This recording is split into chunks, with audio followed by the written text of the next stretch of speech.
Merhaba arkadaşlar. Şu an Paris'e gitmeye çalışıyorum. Tren Rotterdam'dan kalkıyor. Geç kaldığımı düşündüğüm için bisikleti yardırıyorum şu an. Treni neredeyse kaçırıyorum diye düşündüm ama erken geldim aslında.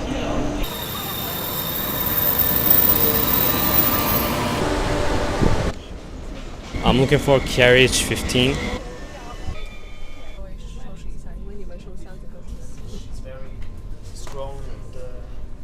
Bir saat 10 dakika oldu ve Brüksel'e geldik. Ülkeler zaten küçük, hani aralarında çok hızlı gidebiliyorsunuz ama Rotterdam'dan sınıra kadar tren 25-30 dakika civarı bir sürede geldi. Tren hızlı gidiyor ve hızını çok hissetmiyorsunuz. Rahat internet var, prizler var.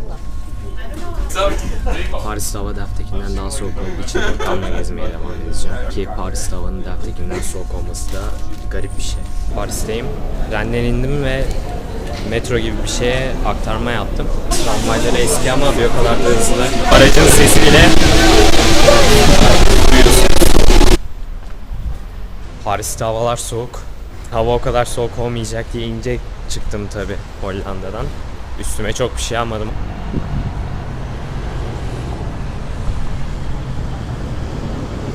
Arkamda Eiffel Kulesi'ni görebilirsiniz. Parmağıma ne kadar denk geliyor bilmiyorum ama şuralarda bir yerde.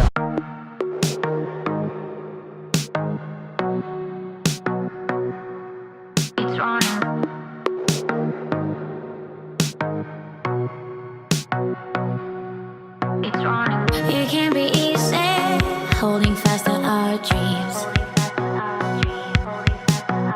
City to city, moving at the same speed.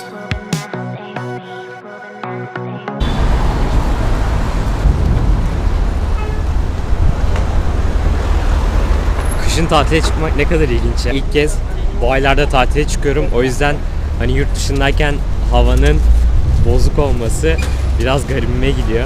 Dediklerine göre müze bayağı iyiymiş. Dorsay Müzesi'ne geldim. Şimdi bilet almak için sırada bekliyorum.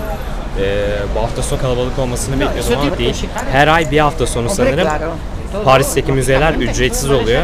Bu hafta sonu da o hafta sonuymuş. Burası müzeye dönüştürülmeden önce tren garı olarak kullanılıyormuş. O yüzden böyle kemerli, saatli falan bir yapısı var. Bayağı da güzel bir tren garıymış. Saat ve duvarlardaki işlemeler çok güzel. Giyimlerindeki ayrıntıları çok güzel vermişler. Burada Lüksemburg Bahçeleri diye bir yer var.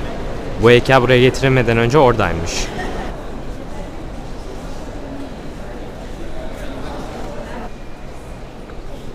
Bu bina Paris'teki opera binasının minyatür hali. Şuradaki iplere falan bakar mısınız? Makara sistemleriyle yaptıkları şeyler. Sahnenin büyüklüğü. 1800'lü yıllarda biraz daha az mükemmeliyetçi çalışmaların olması beni şaşırttı. Beauty is in deep, looking for the in between. It doesn't take just anything to bring out the extreme. We leave to keep score for us. It's wrong. Monet'in bir tablosu. Bence cadde bayağı İstiklal Caddesi'ne benziyor.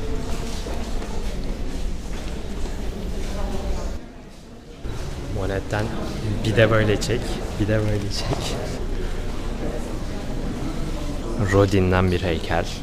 Fransızlar Türk Dil Kurumu'nun yapmaya çalıştığı şeyde biraz aşırıya kaçmışlar. Dilleriyle gurur duydukları ve dillerini diğer sözcüklerden arındırmak istedikleri için aynı Türk Dil Kurumu dediği gibi her yerde diğer dilleri kaldırmaya başlamışlar ve şu müzede bile İngilizce açıklama yok. O yüzden eserlerle ilgili pek bir bilgi alamıyorum. Sadece adını bildiğim sanatçıların eserlerini anlıyorum. Keşke İngilizce açıklama koymayı düşünselermiş, bu kadar bencillik etmeselermiş ama böyle bir olay var.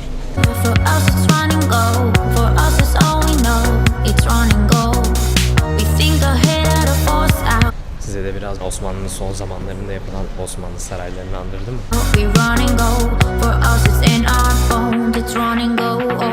We leave to keep score. For us it's run and go. For us it's all we know. It's run and go. We think ahead out. Klimt'in o ünlü tablosundan çalınmış gibi değil mi? Sanki biraz Klimt özentiliği var. Hala 1,5-2 saate yakın bir sürem var ve burada bayağı bir kısmı gezdim. O yüzden mutluyum.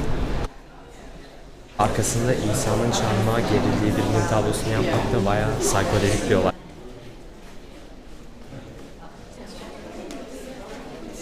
Adamın kendine has bir stili var. Van Gogh'un ünlü otoportresinde görmüş olduk böylece.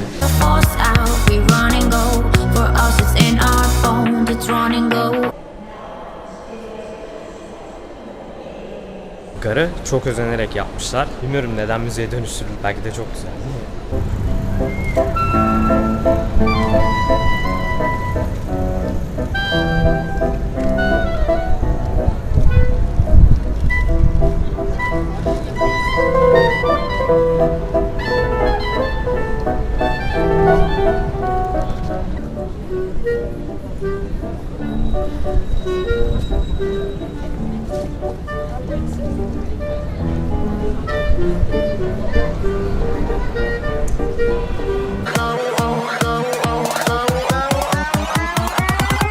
It's running.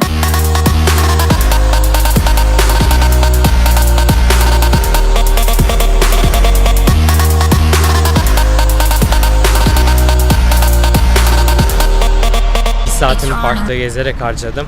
Güzeldi. D'Orsay Müzesi'nin yanına geri gidiyorum ki oradan metroya binip Versailles Sarayı'na gidebileyim.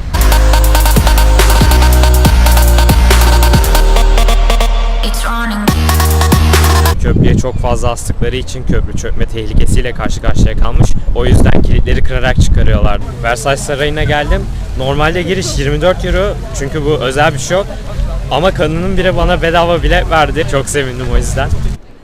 Akşama da Versailles Sarayı'nda gösteri var. Saray 17. yüzyılda inşa edilmiş ve o zaman diliminde saraya suyu götürmek, borularla taşımak ve havuzları yapmak sarayın inşaatından daha fazla paraya mal olmuş. Ve şu anda havuzu çalıştırmak hem su israfı hem de bir sürü paraya mal oluyor diye sadece belli zaman dilimlerinde havai fişekli, işte şelaleli, fışkiyeli bir gösteri yapıyorlar. Normalde biletler ücretsiz ama bu gösterinin bileti ücretli. Eleş girdiğim bütün yerlere sığıyor. Ama kadının biri bana bedava bilet verdi.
Saat neredeyse bir. Versailles'deki su gösterisi bayağı güzeldi. Direkt eve gidip yazacağım. Aşırı yoruldum.